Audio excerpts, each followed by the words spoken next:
ఆకివీడు రామాలయానికి శంకుస్థాపన జరిగింది. మందాకృష్ణ మాదిక్ గారిని మిస్లీడ్ చేస్తున్నారా? రాష్ట్ర వ్యాప్తంగా ఎన్ని దళిత వాడల్లో గొంతేనమ్మ గుడులు ఉన్నాయి? ఎంతమంది పూజిస్తారు?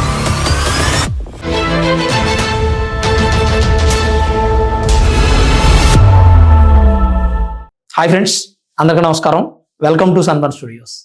ఫ్రెండ్స్, ఆకివీడు రామాలయ నిర్మాణానికి శంకుస్థాపన కార్యక్రమం జరిగింది. అద్భుతంగా జరిగినటువంటి ఈ కార్యక్రమంలో అనేక మంది హిందువులు పాల్గొన్నారు. ఈ ఆలయ నిర్మాణం చేసి తీరుతామని చెప్పి మొదటి నుంచి డిప్యూటీ స్పీకర్ మాట్లాడుతూనే ఉన్నారు. అడ్డుకుంటామని దళిత సంఘాల వారు, క్రైస్తవ సంఘాల వారు ప్రయత్నం చేస్తూనే ఉన్నారు. వారికి సపోర్ట్గా Congress party, CPI CPM party వాళ్ళు సపోర్ట్ చేస్తూ ఉన్నారు. నాకు అర్థం కాని విషయం ఏంటంటే, సిపిఐ సిపిఎం పార్టీకి అసలు మతమే లేదు. మరి మతానికి సంబంధించిన అంశంలో వీళ్ళు ఎందుకు పాల్గొంటున్నారు? కాంగ్రెస్ పార్టీ వాళ్ళు అంటే మేబీ ఎప్పుడు హిందూ మతానికి వ్యతిరేకమే కాబట్టి అక్కడ హిందూ ఆలయాన్ని నిర్మిస్తాను అంటే వద్దంటున్నారు. అయితే ఆకివీడు రామాలయ శంకుస్థాపన కార్యక్రమాన్ని అడ్డుకోవాలని రాష్ట్ర వ్యాప్తంగా వేల మంది ఆకివీడుకు తరలి వద్దామని ప్రయత్నం చేశారు. కానీ 580 మంది పోలీసు బందోబస్తుతో ఈ కార్యక్రమం జరిగింది. హిందూ దేశం, అందులో హిందూ ఆలయం.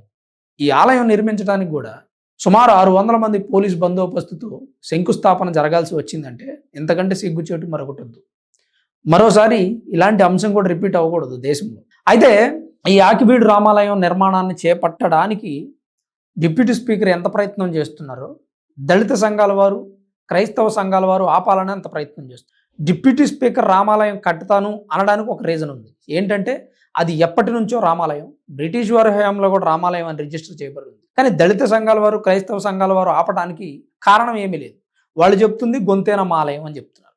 గొంతేనమ్మ ఆలయం అని చెప్తున్న మీరు రాష్ట్రంలో ఎన్ని దళిత వాడల్లో గొంతేనమ్మ ఆలయాలు ఇప్పటికీ శిథిలం కాకుండా ఉన్నాయి?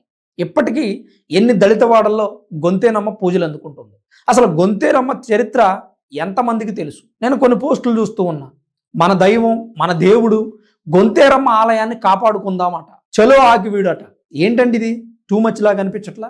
గొంతేరమ్మ ఆలయం హిందూ దేవత, రామాలయం హిందూ దేవుడే, వ్యతిరేకిస్తుంది క్రైస్తవులు. మరి ఇక్కడ గొంతేరమ్మ ఆలయాన్ని కాపాడేది ఎవరు? క్రైస్తవుల. క్రైస్తవులు ఎందుకు కాపాడతారని నాకు అర్థం కాదు. గొంతేరమ్మ ఆలయాన్ని ఎవరు కాపాడాలి? హిందువులే కాపాడాలి. ఇప్పుడు రామాలయం నిర్మిస్తున్నారు, అక్కడ గొంతేరమ్మకు కూడా పూజలు జరుగుతాయేమో. మేబీ గొంతేరమ్మ ఏంటి? కుంతీదేవికి ప్రతిరూపంగా భావిస్తారు. నంది విగ్రహం చేసి ఒక 3 రోజులు 5 రోజులు పూజలు చేసి ఆ తర్వాత ఆ విగ్రహాన్ని నీళ్ళల్లో నిమగ్నం చేసేస్తారు. అది గొంతేనమ్మకు చేసేటువంటి పూజా కార్యక్రమం. అది చేసేది ఎవరు? హిందువులు. మరి క్రైస్తవులు ఎందుకు దీన్ని ఆపాలని ప్రయత్నం చేస్తున్నారు? అలాగే ఈ అంశంలో మందాకృష్ణ మాదిక్ గారిని కూడా ఇన్వాల్వ్ చేస్తున్నారు. ఆయన్ని మిస్లీడ్ చేస్తున్నారు ఒక రకంగా. క్రైస్తవులు ఈ దేశంలో హక్కులు సాధించుకుంటాం మేము అంటే, ఉద్యమం చేస్తామంటే అది వేరే విషయం. కానీ హిందూ ఆలయాల నిర్మాణాన్ని ఆపుతామంటే అది ఎట్లా పాసిబుల్? మేము క్రైస్తవంలోకి వెళ్ళినా మాకు ఎస్సీ హోదా కల్పించండి అని ఉద్యమం చేయడం ఒక లెక్క. హిందూ ఆలయాలు కట్టకుండా ఉద్యమం చేస్తామంటే అదేం లెక్క? అదేం తలతెక్క? నాకు అర్థం కావట్లేదు. చాలా ఆశ్చర్యంగా అనిపిస్తుంది కొన్ని సందర్భాల్లో. ఈ వార్త వింటున్న ప్రతిసారి కొంత భావోద్వేగానికి లోనవుతూ ఉన్నాను నేను. దేనికి? హిందూ దేశంలో హిందూ ఆలయం కడతానంటే అడ్డుకునే ఒకప్పటి హిందువులు. ఇప్పుడు క్రైస్తవులు అనుకోండి, ఒకప్పుడు అందరూ హిందువులే కదా. మరి ఒకప్పటి హిందువులు, ఇప్పుడు క్రైస్తవులు హిందూ ఆలయాన్ని అడ్డుకుంటున్నారు. కానీ హిందూ దేవత గొంతేరమ్మ ఆలయం మాత్రం ఉండాలంట. ఇది ఒక కొత్త ట్విస్ట్ ఈ స్టోరీలో. మందాకృష్ణ మాదిక్ గారిని మిస్లీడ్ చేస్తున్నారు. గొంతేరమ్మ ఆలయం ఉండాలంటున్నారు, రామాలయం కట్టొద్దు అంటున్నారు, మేము క్రైస్తవులు అంటున్నారు, మాకు ఎస్సీ హోదా రావాలి అంటున్నారు. ఇలాంటి వింత ప్రశ్నలతో ప్రస్తుతం ఆకివీడు రామాలయం ఘటన సందిగ్ధంగా మారిపోయింది. అధికారులు కూడా స్పందించలేనటువంటి పరిస్థితి. క్రైస్తవంలోకి వెళితే ఆటోమేటిక్గా మీ ఎస్సీ హోదా రద్దు అవుతుంది. అది రాజ్యాంగం పెట్టినటువంటి రూల్. షెడ్యూల్ క్యాస్ట్ 1950 యాక్ట్ ప్రకారం, క్లాస్ 3 ప్రకారం అది జరగాల్సిందే. దాన్ని ఎవరు అడ్డుకుంటారు? ఆ రోజు రాష్ట్రపతి తీసుకొచ్చారు. రాష్ట్రపతి ఇచ్చినటువంటి ఆర్డర్ని మేము క్యాన్సిల్ చేయాలని ధర్నాలు చేసుకుంటే అఫ్కోర్స్ తప్పలేదు.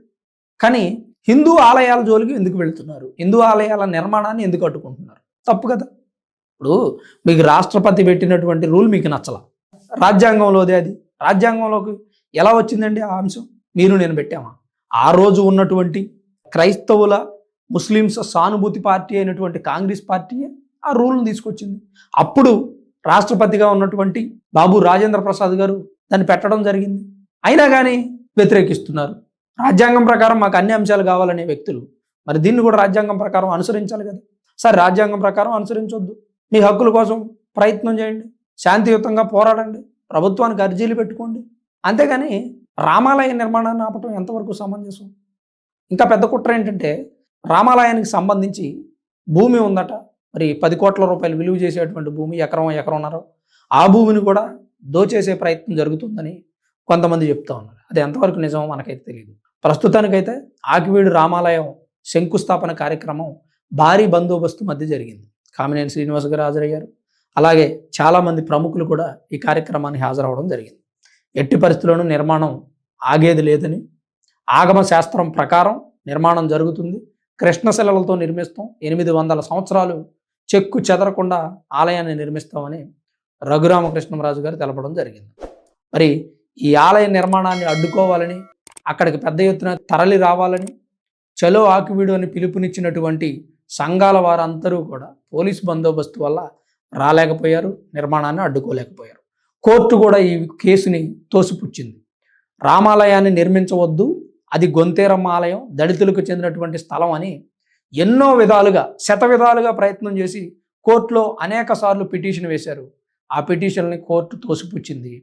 డిస్మిస్ చేసిన కేసుని డిస్పోజ్ చేయమని న్యాయవాదిగా వ్యవహరిస్తున్న జడా శ్రావణ్ కుమార్ జడ్జి గారిని రిక్వెస్ట్ చేయడం, ఆమె నవ్వుతూ సరే ఫోన్ ఇండియా డిస్మిస్ అంటే మీరు డిస్పోజ్ అంటున్నారు సరే కానివ్వండి అంటాం. ఇలాంటి అనేక పరిణామాల మధ్య రామాలయానికి ఉన్న చిక్కుముడులు వీడిపోతున్నాయి. మరి ధర్మబద్ధంగా రాజ్యాన్ని పరిపాలించినటువంటి శ్రీరాముడు తండ్రి మాట కోసం అడవులకు వెళ్ళి ప్రజా పరిపాలన చేస్తున్న సమయంలో ప్రజలు తన భార్య గురించి, సీతమ్మ వారి గురించి ఏదో తప్పుగా మాట్లాడారు అని అది నిరూపించుకోవడానికి అగ్ని పరీక్ష చేయించారు తప్ప ఆయనకి భార్య మీద అనుమానం కాదు. ఈ విషయాన్ని విషప్రచారం చేస్తూ భార్యను అడవులకు పంపించాడు, అనుమానించాడు అని కొంతమంది మాట్లాడుతూ ఉంటారు. అవే మాటలు నిజమనుకుంటారు. రామాయణం తెలియని వ్యక్తులు రామాయణం గురించి చెబుతుంటే వినేటువంటి దౌర్భాగ్యం మనకుంది. ఒక రాజు ప్రజలను పరిపాలిస్తున్నప్పుడు ప్రజల అభిష్టాల మేరకు పరిపాలించాలి. ఈరోజు ముఖ్యమంత్రులు లేదంటే కొంతమంది రాజకీయ నాయకులు చేసినట్లుగా చేస్తే అప్పుడు పరిపాలన అలా ఉండదు. ఎందుకంటే వాళ్ళు ధర్మబద్ధ పరిపాలకులు, ధర్మాన్ని తూచా తప్పకుండా పాటించేటువంటి వ్యక్తులు. వాళ్ళ మీద ప్రజలు ఏదైనా చిన్న మచ్చ వేసినా దాన్ని ప్రూవ్ చేసుకోవడానికి ప్రయత్నం చేస్తారు. లేదంటే ఆ కుర్చీలో కూర్చోవడానికి అనర్హులుగా వారిని వారు ఆత్మ పరిశీలన చేసుకొని భావించుకుంటారు. దానిలో భాగంగానే సీతమ్మ వారికి అగ్ని పరీక్ష చేయడం జరిగింది. దాన్ని ఎందుకు ప్రపంచానికి తప్పుగా చూపిస్తున్నారు అంటే, రామాయణంలో చెప్పిన అంశాలు ఏవి కూడా ధర్మానికి అనుగుణంగా లేవని ప్రచారం చేసి హిందూ మతం యొక్క ఔన్నత్యాన్ని తగ్గించేటువంటి ప్రయత్నం ఇది. ఇది ఒక కుట్ర, పెద్ద కుట్ర. సో ఎవడో ఏదో కుట్ర చేశాడని మనం నమ్ముకున్నటువంటి దేవుడు, మనం ఆచరిస్తున్నటువంటి ధర్మాన్ని వదిలేస్తామా? వదలకుండా ఖచ్చితంగా పట్టుబట్టి మన హక్కులను సాధిస్తాం, మన ఆలయాన్ని నిర్మించుకుంటాం. ఆ రాముల వారికి ఆలయాన్ని నిర్మించి ధర్మం ఇంకా నిలబడే ఉందనే అంశాన్ని ప్రజలందరికీ తెలియజేస్తామని చెప్పి డిప్యూటీ స్పీకర్ మాట్లాడడం జరుగుతుంది. మరి మీరేమనుకుంటున్నారు? మీ అభిప్రాయం ఏంటి? ఆకివీడు రామాలయ నిర్మాణం శంకుస్థాపన కార్యక్రమం అయితే అద్భుతంగా విజయవంతంగా జరిగింది. అడ్డుకోవాలని చూసినటువంటి దుష్ట శక్తులన్నీ దూరంగా నిలబడిపోయాయి. తప్పకుండా ఆలయ శంకుస్థాపన కార్యక్రమంపై మీ అభిప్రాయాన్ని కామెంట్ చేయండి.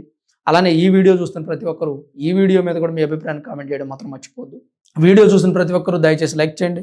వీడియోని చివరి వరకు చూసిన మీ అందరికీ పేరు పేరున